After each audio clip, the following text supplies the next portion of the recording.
Alright, Algebra 1, this is lesson 5.4, and we're talking about the point-slope form of a line. Really exciting stuff, so let's get started. You should by now already know that you're going to set your paper up for Cornell note-taking. This is lesson 5.4. You can write lesson 5.4 at the top, point-slope. Get your paper ready for the essential question, which is based on today's learning target, or the learning target for lesson 5.4, and that's simply write and graph equations in point-slope form. Remember, you're going to write how do you as your essential question. You can hit pause and resume when you're ready to go. Alright, well, so far you've learned how to write an equation of a line by using its y-intercept, and in this lesson you're going to learn how to write an equation without using the y-intercept. And you're going to do that using a form called the point-slope form. Here it is. So if you're taking good notes, you're going to write down point-slope form, and then all you need to do is copy this equation that I'm putting a box around. Now, I've noticed on the videos sometimes it's difficult to see, so I'll write it bigger.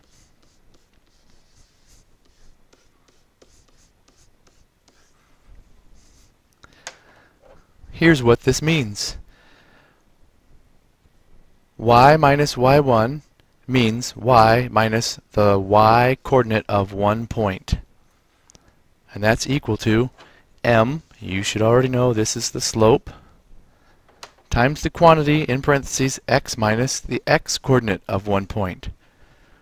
So this equation has a slope and the coordinates of a point, which is why it's called the point-slope form. Ooh.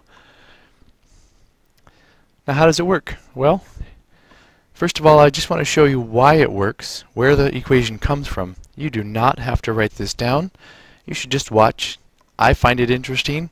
You might find it interesting as well, but either way, just sit back and enjoy it. Remember that if you have a complex fraction like this one, putting parentheses around it is helpful to keep it straight and keep the numerator and denominator together until you've simplified them. You can simplify this equation by using cross products. So I'm going to write the m over 1. Now if I cross multiply 1 times y2 minus y1 and cross multiply m times x2 minus x1, what I end up with is 1 times y2 minus y1 is just y2 minus y1.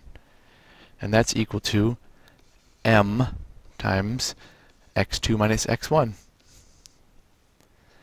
Now because this formula, or this form of a linear equation, is called the point-slope, it just implies that you have one point.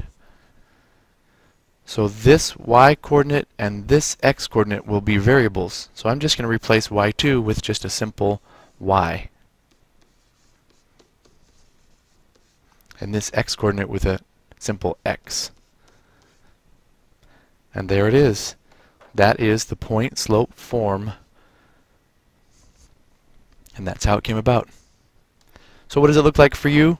Well, on your assignment today you will see problems like problem number 1. Fairly simple. A line passes through the point -3, 6 and has a slope of -5. What's the equation of the line? All you have to do on your paper is write down the point and the slope.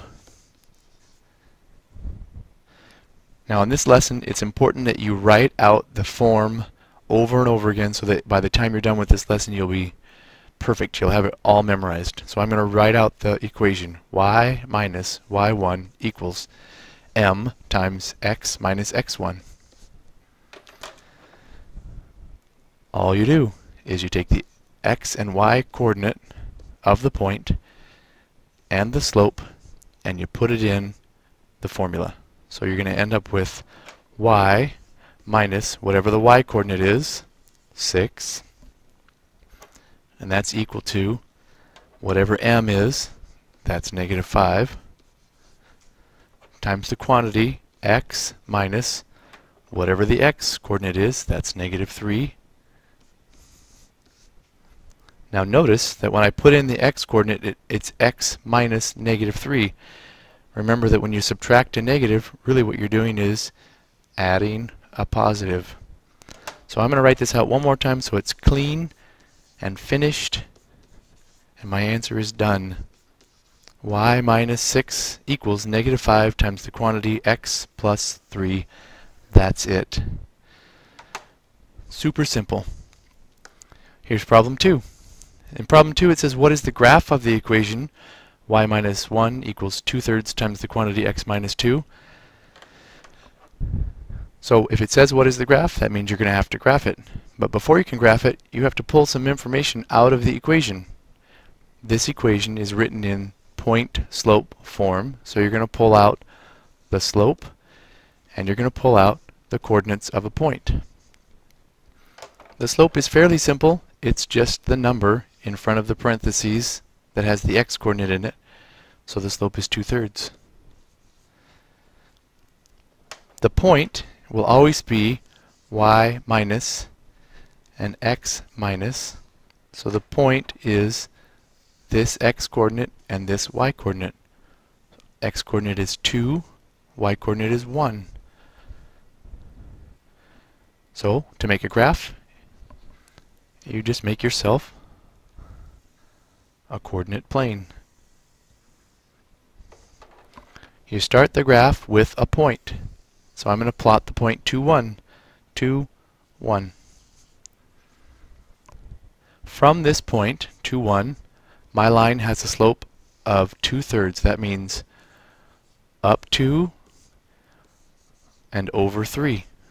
So from this point 2, 1, I'm going to climb up 2 and over 3. There's another point. Now at this point I could make my line. It only takes 2 points to make a line, but 3 points makes a good line. So I'm going to do it one more time. 1, 2, 3, or excuse me, 1, 2, up, 1, 2, 3, over. So to finish up the problem, I'm just going to connect the dots. And there's the graph of the equation y minus 1 equals 2/3 times the quantity x minus 2. And you should label it y minus 1 equals 2/3 times x minus 2. Okay, in this problem, it says what's the equation of the line at the right? So now we're going to kind of go backwards. I'm going to give you the graph. You have to figure out what the equation looks like. Well, since we're talking about point-slope lines, we're going to give an equation in this form. So all I really need to figure out from the graph is what's the slope and what is the coordinate of one point. By now, finding the slope of a line should be fairly quick and easy for you. 2 points are already given. You calculate or you find the rise over the run. And in this case I rise 1, 2, 3, 4, 5, 6, 7. So I go up 7. And I run 1, 2, 3. So to the right is positive, that's positive 3. The slope is rise over run. That's it. Now there's 2 points listed on the graph. You just need one of them. I'm going to pick the easiest one, this one. It looks easier to me. If you decided to choose the other point, your answer would be just as correct. So all I do is put the slope, 7/3, in place of the slope, m. And that's multiplied by x minus whatever the x-coordinate is. That's 1. And that's equal to y minus whatever the y-coordinate is. That's 4. And I'm done. The equation for the line shown in the graph is y minus 4 equals 7/3 times the quantity x minus 1. Finally, problem 4 says the table shows the altitude of a hot air balloon during its linear descent. What equation in slope-intercept form gives the balloon's altitude at any time? Pay close attention. It says slope-intercept form. That's not point-slope form. But we're going to use the point-slope form, this form, to set up our equation, and then we're going to transform it into the slope-intercept form, this equation.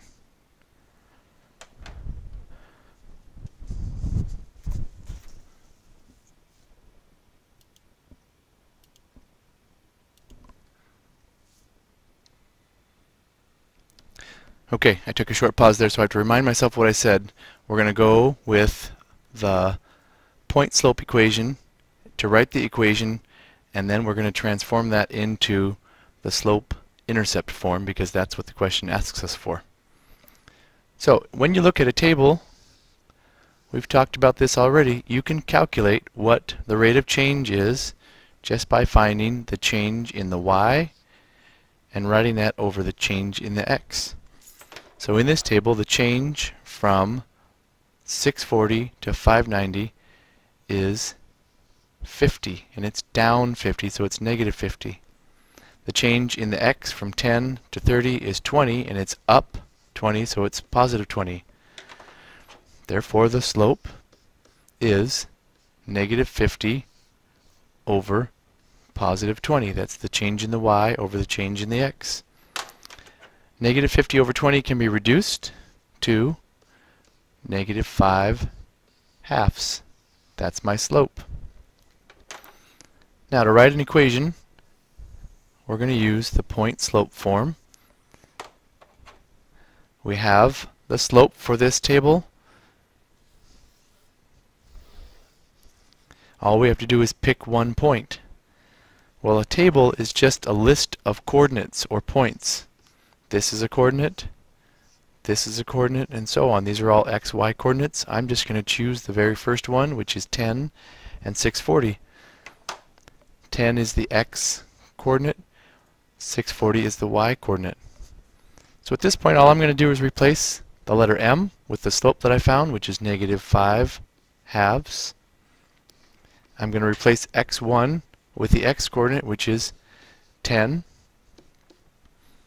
And that's y minus the y coordinate, which is 640. I have an equation.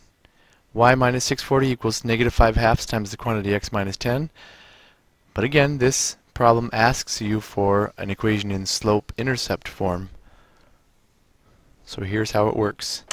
I have to solve this equation for y. So to do that, my first step is to distribute the negative 5 halves. I get negative 5 halves x, and then negative 5 halves times minus 10 is minus negative 5 halves times 10, and that's equal to y minus 640. Okay, a minus, a negative makes positive. 5 halves times 10. I can multiply the tops to get 5 times 10 is 50. And 2 times 1 is 2. That makes 25. Almost done. I'm really close to having this in slope-intercept form. My very last step is just to add 640 to both sides.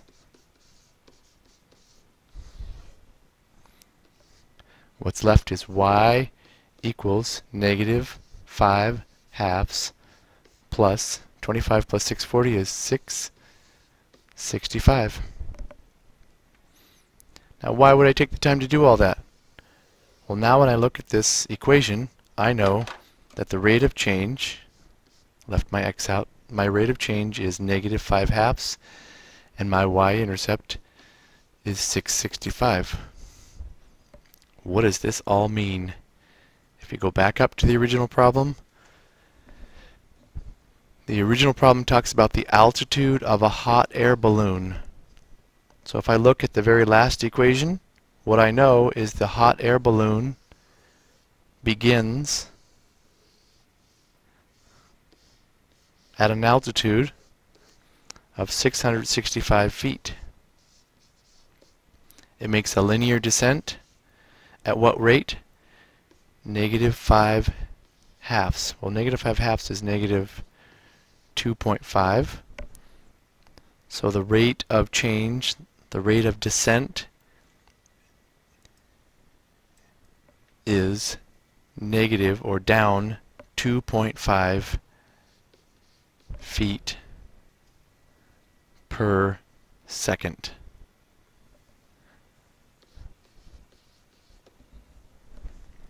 And actually, I'm just now noticing that these feet really should be meters.